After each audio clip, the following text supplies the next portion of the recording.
সুইজারল্যান্ডের জেনেভা শহরের লেক লেম্যানের কোল ঘেঁষে থাকা একটি অত্যন্ত অভিজাত ক্যাফে সকালের ঝলমলে রোদ এসে পড়েছে কাচের জানালার উপর। এই ক্যাফেটিতে সাধারণত বিশ্বের বিভিন্ন দেশের শীর্ষ কূটনীতিকরা সকালের কফি খেতে খেতে আনুষ্ঠানিক আলোচনা সারেন। টেবিলের একপাশে বসে আছেন ভারতের একজন অত্যন্ত প্রভাবশালী এবং জ্যেষ্ঠ কূটনীতিক, যিনি দক্ষিণ এশিয়ার ভূ রাজনৈতিক ডেস্কে কাজ করেন। তার সামনে বসে আছেন একজন ইউরোপীয় থিঙ্ক ট্যাঙ্কারের সদস্য। তাদের আলোচনা চলছিল দক্ষিণ এশিয়ার সাম্প্রতিক পট পরিবর্তন নিয়ে। ভারতীয় কূটনীতিক অত্যন্ত আত্মবিশ্বাসের সাথে বলছিলেন, ঢাকা হয়তো সাময়িকভাবে একটু অবাধ্য হয়েছে, কিন্তু চিন্তা করবেন না, চারদিক দিয়ে ভারত দিয়ে ঘেরা ওই ছোট্ট ভূখণ্ডটি শেষ পর্যন্ত আমাদের প্রভাবলয়ের ভেতরেই থাকতে বাধ্য। ঠিক সেই মুহূর্তেই ভারতীয় কূটনীতিকের স্মার্টফোনে একটি এনক্রিপ্টেড মেসেজ এসে ঢুকলো। মেসেজটি পড়ার জন্য তিনি ফোনটি হাতে নিলেন। কয়েক সেকেন্ড পর তার হাতের দামি কফির কাপটি সশব্দে ছিটকে পড়ল টেবিলের উপর। গরম কফি ছড়িয়ে পড়ল তার সাদা শার্টে, কিন্তু সেদিকে তার কোনো ভ্রুক্ষেপ নেই। তার চোখের মণি যেন বিস্ফোরিত হওয়ার উপক্রম। মেসেজটিতে লেখা, Bangladesh foreign adviser confirms open stance on joining Mecca defence pact. ক্যাফের শান্ত পরিবেশে এই একটি মেসেজ যেন এক অদৃশ্য পারমাণবিক বিস্ফোরণ ঘটালো। যে দেশটিকে তারা এতকাল একটি দুর্বল অনুগত স্যাটেলাইট স্টেট ভেবে এসেছে, সেই দেশটি আজ মধ্যপ্রাচ্যের সবচেয়ে ভয়ঙ্কর সামরিক ব্লকে যোগ দেওয়ার কথা বলছে। ভারতীয় কূটনীতিকের কপাল বেয়ে ঘাম ঝরতে শুরু করলো। তিনি বুঝতে পারলেন, দক্ষিণ এশিয়ার মানচিত্রে গত 50 বছর ধরে ভারত যে দাদাগিরির সাম্রাজ্য গড়ে তুলেছিল, আজ তার কফিনে শেষ পেরেকটি ঠুকে দেওয়া হয়েছে। ঘটনার সূত্রপাত 20 আগস্ট 2026। ঢাকার সেগুনবাগিচায় অবস্থিত পররাষ্ট্র মন্ত্রণালয়ের একটি শান্ত ছিমছাম কক্ষ। বিকেলের আলো ক্রমশ ম্লান হয়ে আসছে। কক্ষের ভেতরে বসে আছেন বাংলাদেশের প্রধানমন্ত্রীর পররাষ্ট্র বিষয়ক উপদেষ্টা হুমায়ুন কবির। তার সামনে বসা কয়েকজন দেশি বিদেশি সাংবাদিক। পরিবেশটা একেবারেই স্বাভাবিক, রুটিন মাফিক একটি কূটনৈতিক ব্রিফিং এর মতোই মনে হচ্ছিল। কিন্তু সাংবাদিকরা জানতেন না, আজ এই কক্ষ থেকে এমন একটি বাক্য উচ্চারিত হতে যাচ্ছে যা আন্তর্জাতিক সংবাদ মাধ্যমগুলোর হেডলাইন পুরোপুরি বদলে দেবে। হুমায়ুন কবির অত্যন্ত শান্ত, ধীর অথচ ইস্পাত কঠিন স্বরে জানালেন, বাংলাদেশ, সৌদি আরব, পাকিস্তান ও তুরস্কের সমন্বয়ে গঠিত মক্কা ডিফেন্স প্যাক্ট বা মক্কা প্রতিরক্ষা ও অর্থনৈতিক কাঠামোতে যোগ দেওয়ার বিষয়ে ইতিবাচক মনোভাব রাখে। আন্তর্জাতিক কূটনীতিতে শব্দচয়ন অত্যন্ত গুরুত্বপূর্ণ একটি বিষয়। একজন শীর্ষ পর্যায়ের নীতি নির্ধারক যখন প্রকাশ্যে কোনো সামরিক বা অর্থনৈতিক ব্লকে যোগ দেওয়ার বিষয়ে ইতিবাচক মনোভাব প্রকাশ করেন, তখন বুঝতে হবে পর্দার আড়ালে এর প্রস্তুতি অনেক দূর এগিয়ে গেছে। এটি কোনো হঠাৎ করে নেওয়ার সিদ্ধান্ত নয়, এটি হলো একটি দীর্ঘমেয়াদী সুচিন্তিত মাস্টার প্ল্যানের ফসল। হুমায়ুন কবিরের কণ্ঠস্বর শান্ত ছিল ঠিকই, কিন্তু তার বার্তার ভেতরে লুকিয়ে থাকা বারুদের গন্ধ সাউথ ব্লক ঠিকই টের পেয়েছে। এটি কেবল একটি সাধারণ সাক্ষাৎকার ছিল না, এটি ছিল একটি স্বাধীন রাষ্ট্রের খোলস ছেড়ে বেরিয়ে আসার বজ্রকঠিন হুঙ্কার।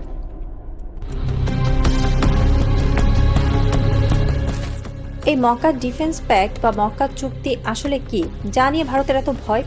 এটি কোনো সাধারণ কাগজে জোট নয়। মধ্যপ্রাচ্যের সবচেয়ে বড় অর্থনৈতিক শক্তি সৌদি আরব, সামরিক দিক থেকে অত্যন্ত শক্তিশালী ও ন্যাটোর দ্বিতীয় বৃহত্তম সেনাবাহিনী তুরস্ক এবং পারমাণবিক শক্তিধর পাকিস্তানের সমন্বয়ে তৈরি এই জোট আক্ষরিক অর্থেই একবিংশ শতাব্দীর সবচেয়ে ভয়ঙ্কর এবং অপ্রতিরোধ্য ব্লক। এই জোটের মূল উদ্দেশ্য কেবল সামরিক সহায়তা নয়, এটি একটি বিশাল অর্থনৈতিক ও কৌশলগত ইকোসিস্টেম।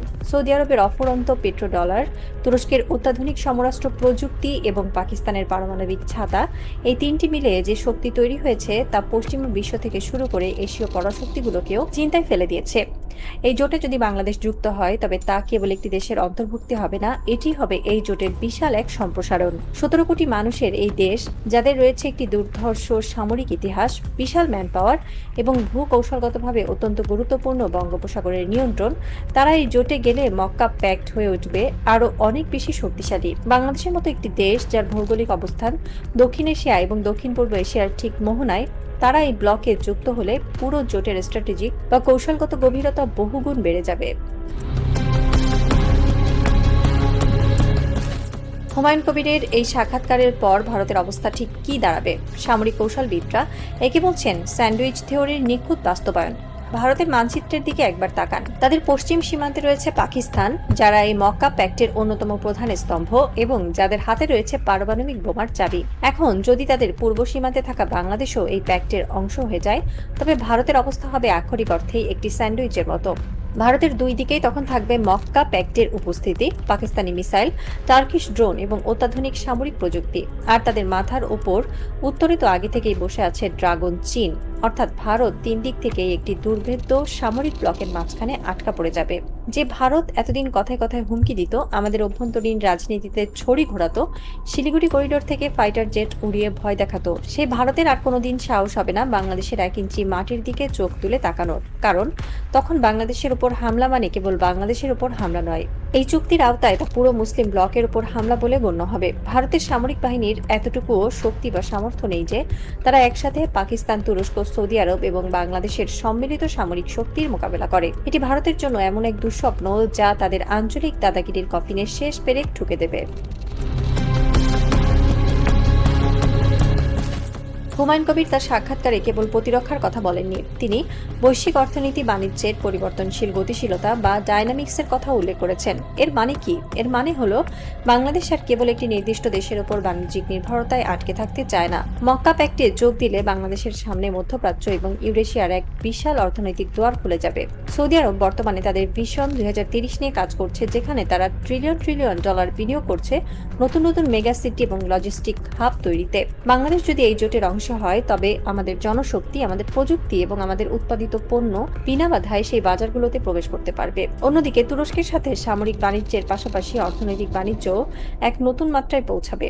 আমরা এতদিন ভারতের কাছ থেকে পেঁয়াজ, তুলা বা কাঁচামাল আমদানির উপর যে অসম এবং অপমানজনক নির্ভরতায় আটকে ছিলাম, সেখান থেকে বেরিয়ে এসে বাংলাদেশ এক সত্যিকারের বৈশ্বিক অর্থনীতির হাব হয়ে উঠবে। এটি কেবল একটি সামরিক বাজি নয়, এটি অর্থনীতির মাঠেও একটি চরম লাভজনক চাল, যা বাংলাদেশকে একটি এশিয়ান টাইগারে পরিণত করতে পারে। যখনই বাংলাদেশের এই ধরনের কোনো বৃহত্তর ব্লকে যোগ দেওয়ার কথা ওঠে, তখনই আমাদের দেশের ভেতরের কিছু ভারতীয় এজেন্ট বা ভারতপন্থী বুদ্ধিজীবী মায়াকান্না শুরু করেন। তারা টকশোতে এসে গলা ফাটান, এমন জোটে গেলে ভারত রাগ করবে, আমাদের অর্থনীতি ধ্বংস হয়ে যাবে, আমাদের নিরপেক্ষতা নষ্ট হবে। কিন্তু 5 আগস্টের রক্তক্ষয়ী বিপ্লব আমাদের কি শিখিয়েছে?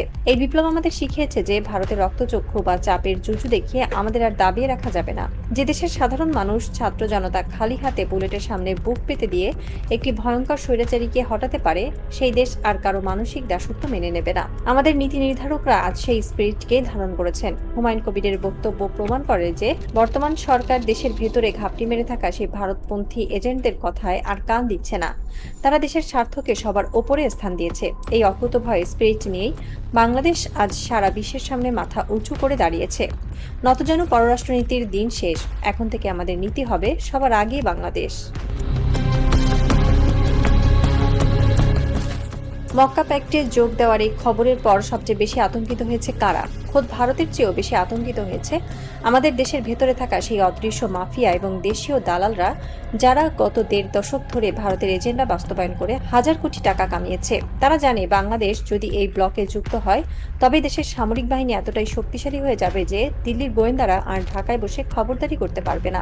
আর দিল্লির ছায়া সরে গেলে এই দালালের অস্তিত্বও বিপন্ন হবে। তাই তারা এখন নতুন করে প্রোপাগান্ডার ব্লুপ্রিন্ট সাজাচ্ছে। তারা মিডিয়াকে ব্যবহার করে গুজব ছড়ানোর চেষ্টা করবে, হয়তো বলবে এই চুক্তির ফলে দেশে উগ্রবাদ বাড়বে, অথবা পশ্চিমা বিশ্ব আমাদের উপর স্যাংশন বা নিষেধাজ্ঞা দেবে।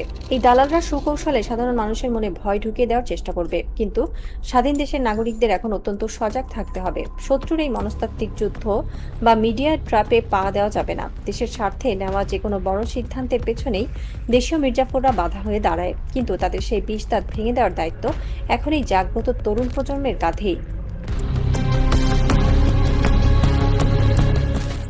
ভোরের ঝলমলে রোদ এসে পড়েছে বঙ্গোপসাগরের নীল জলরাশিতে। কক্সবাজারের মহেশখালীতে অবস্থিত মাতারবাড়ি গভীর সমুদ্র বন্দরের চ্যানেলটি আজ অদ্ভুত রকম কর্মচঞ্চল। বিশাল বিশাল ক্রেনগুলো মাথা উঁচু করে দাঁড়িয়ে আছে এক অসীম আত্মবিশ্বাসের প্রতীকের মতো। সমুদ্রের বুক চিরে ধীরে ধীরে বন্দরের দিকে এগিয়ে আসছে দুটি বিশাল মাদার ভেসেল বা মালবাহী জাহাজ। একটি জাহাজের গায়ে উড়ছে সৌদি আরবের সবুজ পতাকা, আর অন্যটির গায়ে তুরস্কের লাল চাঁদ তারা। জাহাজগুলো কেবল পণ্য নিয়ে আসছে না, তারা নিয়ে আসছে এক নতুন গ্লোবাল অর্ডারের বার্তা। বন্দরের কন্ট্রোল টাওয়ারে দাঁড়িয়ে থাকা একজন তরুণ কাস্টমস অফিসার মুগ্ধ দৃষ্টিতে সেদিকে তাকিয়ে আছেন। তিনি জানেন এই জাহাজগুলোকে আর সিঙ্গাপুর বা কলম্বো হয়ে আসতে হয়নি, তারা সরাসরি ভিড়ছে স্বাধীন বাংলাদেশের নিজস্ব গভীর সমুদ্র বন্দরে। আজ রাতে কোনো রাজারের লাল বিন্দু নেই, কোনো ভিনদেশি ড্রোনের অনুপ্রবেশের আতঙ্ক নেই, নেই কোনো পরাশক্তির রক্তচক্ষুর ভয়। একটি দেশ যখন নিজের মেরুদণ্ড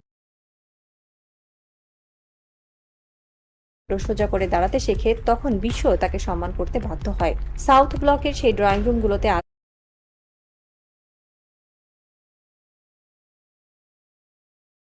হয়তো হতাশার দীর্ঘশ্বাস শোনা যাচ্ছে।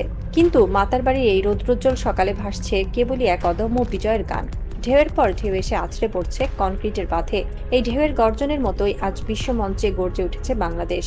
আমরা আর কারো দয়ার মুখোপেক্ষী নই।